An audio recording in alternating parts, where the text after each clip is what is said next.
Oi, gente, pra quem não me conhece, meu nome é Júlia. Eu recentemente me graduei em uma boarding school nos Estados Unidos com bolsa de 100% e agora eu tô indo pra Itália pra fazer uma faculdade totalmente em inglês e uma faculdade italiana com bolsa também. Hoje eu vim falar como fazer faculdade fora de graça. E antes de começar, eu queria falar duas coisas muito importantes. Que a primeira é, tem muita informação pra mim falar, então eu vou ter que dividir esse vídeo em duas partes. Então essa primeira parte eu vou focar só na aplicação para faculdades americanas. Eu apliquei para 24 faculdades americanas, acabei passando em 15, acumulei mais de 5 milhões de reais de bolsas, mas acabei escolhendo a Itália por várias razões que eu vou falar em outro vídeo também. Mas eu vou fazer outro vídeo falando sobre faculdade na Europa e como você pode fazer bacharelado totalmente em inglês na Itália. E a segunda coisa que eu gostaria de falar é que sim, tem como você fazer faculdade totalmente de graça no exterior, com bolsas que cobrem até os seus voos, mas o processo de application você vai ter que pagar. Então, por exemplo, teste de proficiência, talvez pagar uma taxa para mandar seu SAT, fazer o SAT, são taxas que não são cobertas com a bolsa, então você vai ter que tirar do seu próprio bolso. Então, sim, tem como você estudar totalmente de graça e fazer faculdade de graça no exterior, mas é um investimento você fazer todo o processo de application. Para começar, vamos falar como é o processo para aplicação em faculdades americanas. O processo nos Estados Unidos para faculdades e boarding schools também é muito holístico, então eles não olham só você como uma nota, eles estão realmente ali para ver você como pessoa. E para você se aplicar para as faculdades americanas, geralmente você vai se aplicar pelo Common App, que é um site onde você manda a sua aplicação para várias faculdades, você tem até 20 faculdades para você mandar. Então é algo que tem que ser bem pensado e eu acho muito legal porque você consegue mandar a sua redação para várias faculdades e não ter que ficar escrevendo uma redação para cada faculdade porque dá muito trabalho. Uma dica aí, por ter só 20 faculdades, que parece bastante, mas confie em mim que não é, porque quando você está procurando por bolsa total é muito importante você se aplicar para várias faculdades e não só uma ou cinco, porque faculdades americanas, inclusive as públicas, infelizmente são pagas e são muito caras. A tuition delas, que é a anuidade, pode chegar até 90 mil dólares por ano, que é um absurdo. Isso é junto com também dormitório e tudo incluso. Então, é um absurdo de caro e é muito importante você se aplicar para várias faculdades se você quer uma bolsa 100%. E o primeiro passo para você se aplicar para uma faculdade americana seria você fazer a sua college list, que é a lista de faculdades que você vai se aplicar. E é muito importante você balancear entre rich schools, target schools e safety schools, que eu vou explicar o que é. Rich schools são aquelas escolas bem competitivas que geralmente têm uma taxa de aceitação muito baixa, assim, de 20%, ou, por exemplo, Harvard, que tem uma taxa de 3%.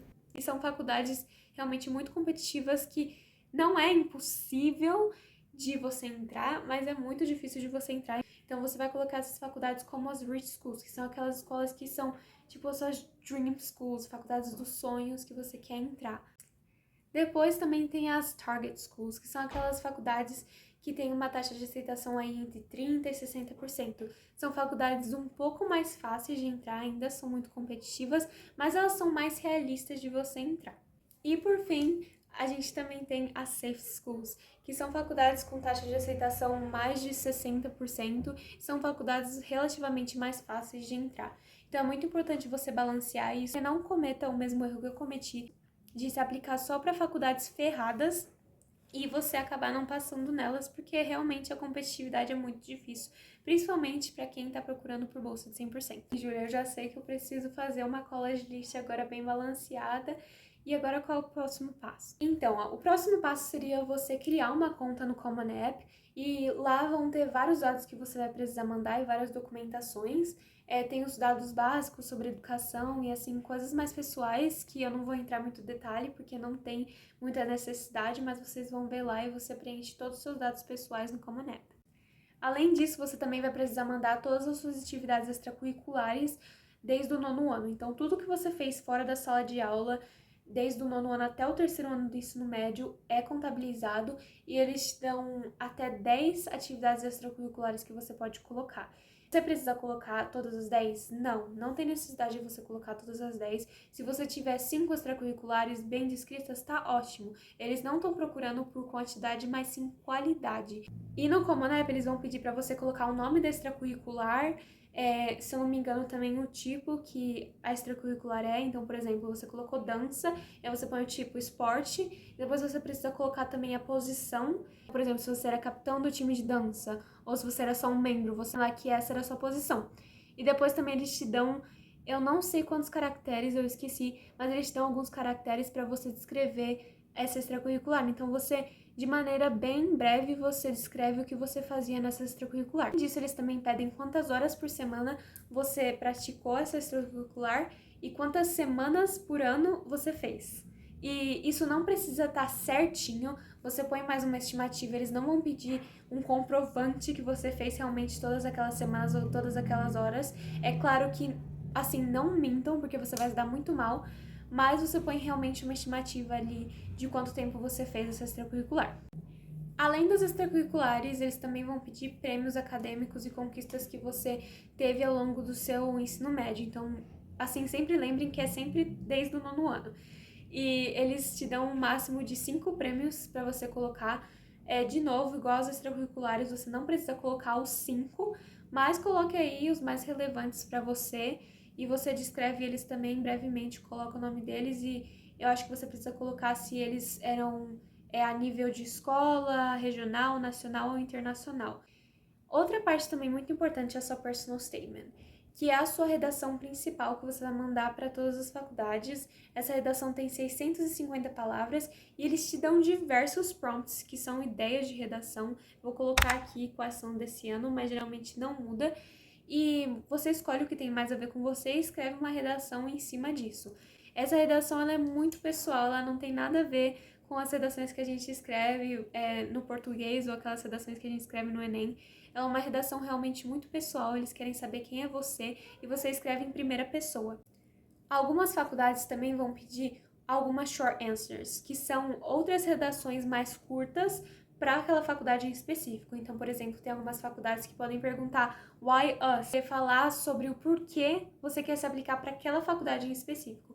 Então, isso você vai ter que ver com cada faculdade que você está se aplicando. Nem todas pedem, mas geralmente faculdades assim mais competitivas, elas pedem outras perguntas e essas redações também são muito importantes. E tudo isso também é preciso mandar 3 cartas de recomendação, que é uma do seu counselor, que é a pessoa que está te orientando, te ajudando ali com a sua aplicação, pode também ser um coordenador ou diretor da sua escola, uma do professor de matemática e uma do professor de inglês.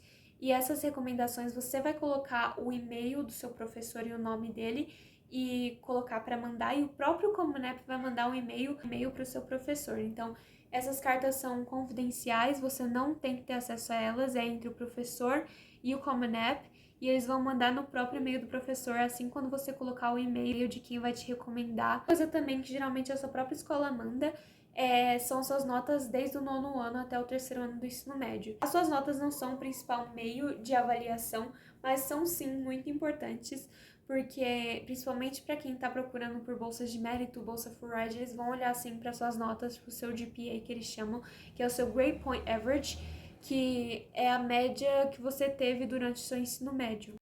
Outra coisa também que eles pedem, e isso não são todas as faculdades, mas algumas me pediram, é um currículo acadêmico. O currículo vai mostrar as suas experiências, os extracurriculares e algo assim mais resumido, sabe? É como se fosse um currículo mesmo de trabalho. É claro que, muito provavelmente, como você ainda está no ensino médio se aplicando, você não vai ter muitas experiências com trabalho, mas algumas faculdades elas pedem. E o que você precisa mandar no Common App é basicamente tudo isso. E fora do Common App, eles também pedem alguns testes padronizados, que um deles é o SAT ou ACT, que é como se fosse o Enem americano, que as pessoas chamam. A diferença do SAT e do ACT é que o SAT tem só inglês e matemática e o ACT tem inglês, matemática e ciências. Mas não tem muita importância qual dos dois você faz, eles aceitam os dois. Muitas faculdades agora são test optional e precisa mandar essa nota porque eles são opcionais, mas a nota do SAT pode te ajudar muito com bolsas de mérito, então se você está procurando por uma bolsa Fulbright e também não está muito confiante das suas notas, é muito importante você investir em uma nota boa do SAT. Além disso, eles também pedem um teste de proficiência no inglês que você faz para provar sua proficiência na língua. E eles geralmente aceitam o Duolingo English Test, o TOEFL ou o IELTS. E eu fiz o Duolingo English Test porque eu achei muito mais convencional, você pode fazer da sua casa mesmo, tem várias regras que você precisa ver no site deles, mas o resultado sai em 48 horas. Com o IELTS e o TOEFL você precisa fazer num centro. Você marca e paga a prova e você precisa se deslocar para o centro. Agora com o Duolingo English Test você não precisa. Também você não precisa pagar uma taxa para mandar o seu teste para cada faculdade, porque inclusive é algo muito chato, mas além do TOEFL seja super caro, você precisa pagar uma taxa, eu acho que de $20 para você mandar por faculdade. E todos os requisitos sobre notas mínimas que você precisa nesse teste você consegue consultar no próprio site da faculdade. Inclusive, o que eu recomendo para vocês é vocês fazerem uma planilha no Excel e vocês colocarem toda a sua lista de faculdade, então todas as faculdades que você está se aplicando, colocar a taxa de aceitação delas e colocar também a localização, se você estiver interessado, porque é algo importante. E depois você colocar a nota mínima do SAT e a nota mínima do teste de proficiência também, porque isso te faz ter uma ideia de qual a nota você precisa para as faculdades. E basicamente é isso. Eu sei que foi bastante coisa, mas agora eu também vou falar sobre as bolsas de estudos, porque é um pouco diferente e principalmente para bolsas de estudos do tipo Full Ride, elas têm um processo à parte da sua aplicação. Então, muitas das bolsas você geralmente vai ter que procurar no site da escola. Então, é muito importante quando você estiver fazendo a sua college list, você também procurar por bolsas, porque tem algumas faculdades que não necessariamente elas vão ter bolsas financeiras, então não vão dar ajudas financeiras para alunos internacionais, mas às vezes eles podem ter bolsas full rides, que são bolsas por méritos, e aí você precisa fazer uma aplicação totalmente à parte da sua candidatura. Então, nesse caso, você teria que se aplicar pelo Comunep para a faculdade primeiro, e aí fazer a sua candidatura para a bolsa à parte. Isso vai variar muito, tem algumas bolsas que são por fases, então primeiro você manda um currículo, uma redação, depois faz uma entrevista. E isso vai variar muito e você precisa ver isso tudo no site. Essas bolsas têm deadline assim até em novembro, algumas, que é um pouco mais cedo do que as deadlines, então você precisa estar muito ligado e ver qual é a deadline da bolsa, porque às vezes a deadline da bolsa é mais cedo do que a deadline da própria faculdade. Além disso, também tem como você conseguir bolsas por necessidade financeira, e nesse caso você faria o CSS Profile. E é uma coisa assim muito importante, inclusive para vocês lembrarem, que existe o FAFSA e o CSS Profile. Esses dois são formulários financeiros que vão calcular quanto você pode pagar para a faculdade e eles vão te dar uma ajuda financeira. Porém, o FAFSA é só para alunos americanos e o CSS Profile é só para alunos internacionais. E esse formulário é a parte do seu application também, você vai colocar o nome da faculdade. É muito importante você ver se a sua faculdade aceita o CSS Profile, porque nem todas aceitam. E em relação de bolsa, vai variar muito. Tem algumas faculdades que vão te dar só bolsa de mérito, tem algumas faculdades que vão te dar só bolsa financeira, outras faculdades que vão te dar o conjunto dos dois. Além disso, também tem bolsas atléticas, mas isso são mais para atletas e isso vocês vão ver no site também da escola, porque geralmente você precisa entrar em contato com os treinadores e é um processo assim mais diferente e eu não passei por isso. Quanto tempo eu tenho para mandar toda essa documentação? Aplicações elas geralmente se iniciam no 1º de agosto e vão até os prazos finais que você tem que mandar.